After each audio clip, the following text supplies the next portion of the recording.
વડનગર અને બાદરપુરના રસ્તે અમે એક આંબો જોયો છે. બતાવો ભાઈ. આંબા ઉપર બહુ બધી કેરીઓ છે. તો આ પતરા લઈને ઊભો છું. જોઉં છું કેટલી કેરીઓ હું પાડી શકું.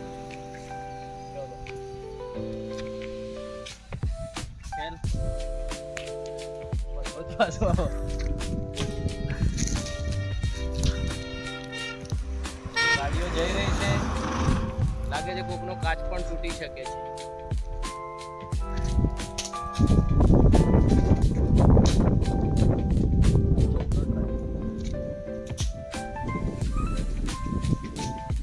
એક પણ કેરી અમે પાડી શક્યા નથી. હવે હું મોટા પથ્થર ટ્રાય કરી રહ્યો છું. સામે સ્કૂલ છે, એમાં જશે તો પણ ગાડીઓ પડી છે. તો સંભાળીને મારી. હા, એક કેરી પડી.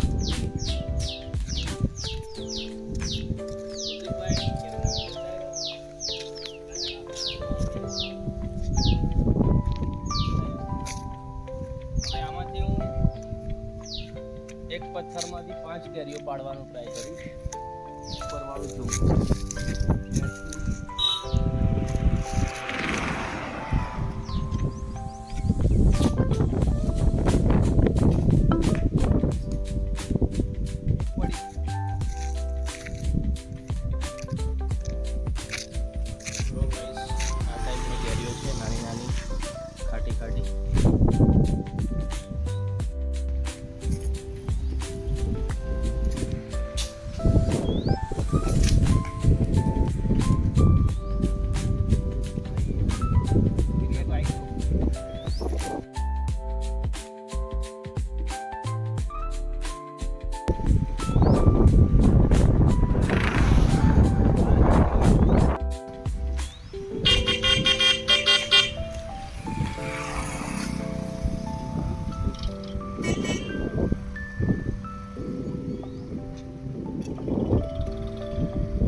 आतंक का दूसरा नाम बाबू भैया.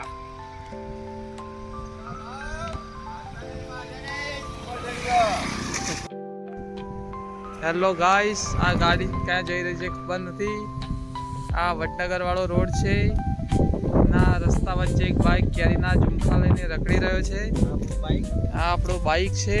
રસ્તામાં અમે ઊભા રહી ગયા છે અને અમને એક આંબો દેખાય છે. એના પર કેરી છે. બતાવો. તો અમે આ બાળપણની યાદો આ પથ્થર મારીને આવી કેરીઓ તોડી રહ્યા છે. ઘરે જઈને ચટણી બનાવી છે. તો જોઈએ આ બે પથ્થરથી કેટલી કેરીઓ પાડી.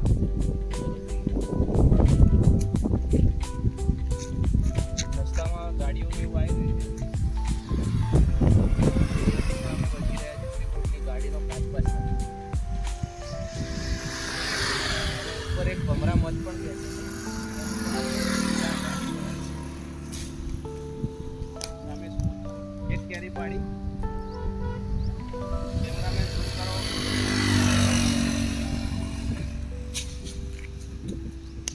બે પણ ટ્રાય મારા, એક પણ ટ્રાય ખાલી નથી ગયો. બંને ટ્રાયમાં હું એક કેરી પાડી. મારે વધારે કેરીઓ પાડવી હતી. ફરીથી પથ્થર લઈ રહ્યો છું. ફરીથી એક ટ્રાય કરી રહ્યો છું.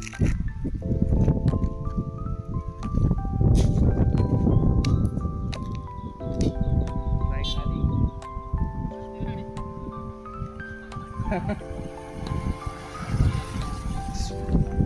લોકો અમને જોઈને હસી રહ્યા છે કે આ લોકો શું કરી રહ્યા છે રોડ વચ્ચે.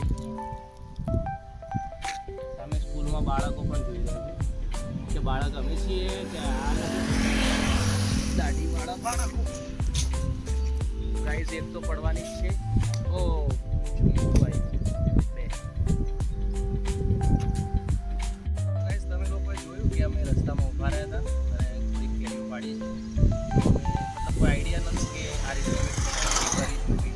આ જસ્ટ વડનગર નીકળેલા તો આ ટાઈપ અને વિડીયો બનાવવાનો આઈડિયા આવ્યો હતો. તો હવે એ પણ આગળ આઈડિયા આવ્યો છે કે હવે અમે આ કેરીની ચટણી બનાવી